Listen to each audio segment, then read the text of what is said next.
The hardest part was trying to do normal things. But in all honesty, the surgery went so well, like when I would walk, it didn't hurt that bad. So beforehand, it hurt before the surgery, and after the surgery, even though they went in, did all this stuff, didn't hurt as bad as before. But also the hardest part was probably just going to school. Sitting down was pretty brutal. That hurt. But I don't know if that was because of my back or whatever. But yeah, the hardest part was definitely staying put.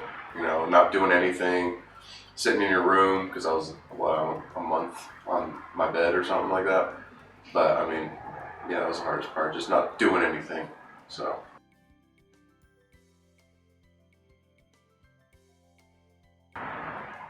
Just knowing that I'm getting better. Just knowing that there was actually something wrong. Because originally I thought, because I went to different doctors and my athletic trainer, they said, "Oh, you have a bolt groin."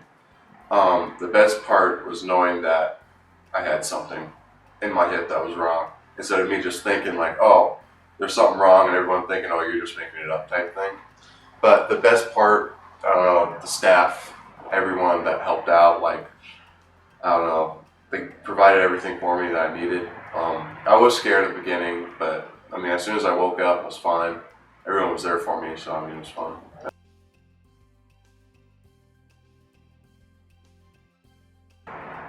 Don't put it off.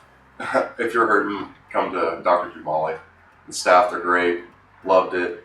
Um, yeah, if you're having something wrong, come to Dr. Jamali. He knows his stuff. He will do that extra mile to get you there.